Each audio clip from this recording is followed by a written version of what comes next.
Okay, so what I'm going to show you now is how to put a fitting on to a copper pipe. So first, I check the fitting to make sure I have a green dot, okay, because I know that I'm going to want this to be for water. So I know this will be a water fitting, which means it has a black O-ring on the inside.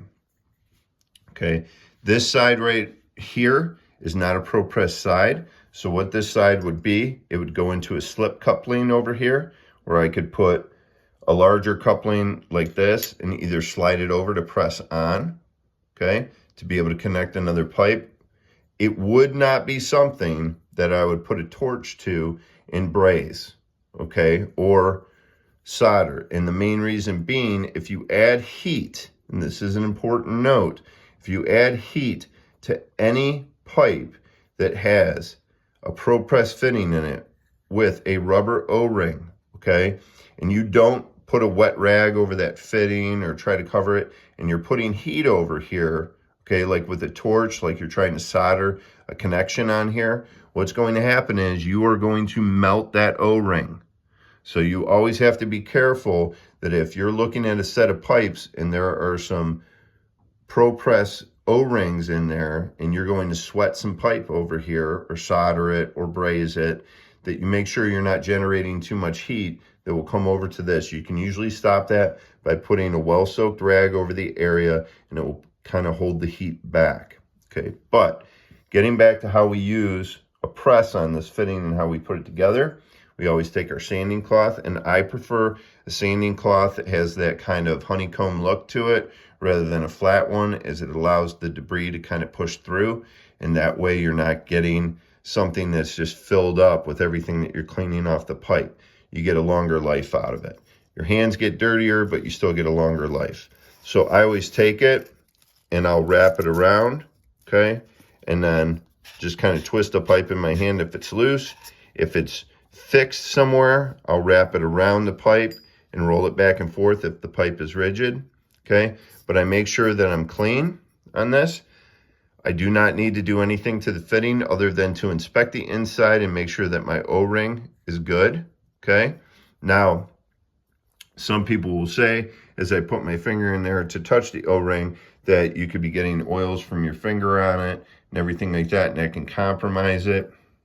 I don't believe that really takes that into effect with this, but if it's something that you want to practice and you just do a visual inspection rather than touching the O-ring, that's fine too, but I still like to at least feel around this way to make sure I don't have any ridges or anything that might impede me putting this over the pipe. So I slide this over the pipe, okay? Now typically what I'll do is I'll put a small marker right here, just a little mark, okay? But we'll just use my finger to guide, and I'll pull it back off just to give me a true idea of how far that's going into the pipe.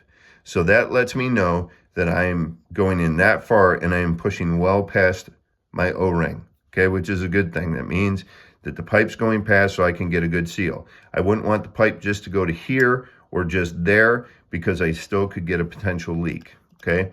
So again, push that all the way in. I know I'm good. This is a 3/4 pipe with a 3/4 fitting.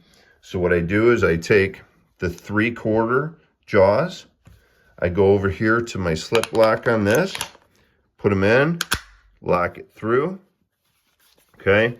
Now, on the straight one, this is kind of a poor positioning with the trigger, but usually you want to be able to open up your jaws, right? And again, this pipe would be installed somewhere, typically.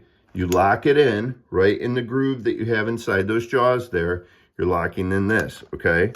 I lock it in place. This is what I don't like. If you see where my fingers are right here, the trigger is directly underneath where I squeeze these jaws. Sometimes if you're not paying attention, you can actually end up squeezing the trigger, letting your hand slip down. So just be careful with this particular version of the tool. But now that I have everything away, you can see I will squeeze this trigger and we will look for a green light once this is positioned. So here we go. Okay, so the jaws went tight here, okay? I have this stop sign shape up here, okay? So I come back here, I open it up, I pull this out, and we are crimped all the way around. And you'll see it's almost bent in or crimped. You can see right here where it's crimped the pipe all the way around. The number one thing is that this O-ring is solid in there. And remember, don't put any heat to this later on because you can melt that O-ring. But I know I have a good fitting. I know that it's good to go. I know that I won't get any leaks there, and everything closed up the way that it should be, and I'm set.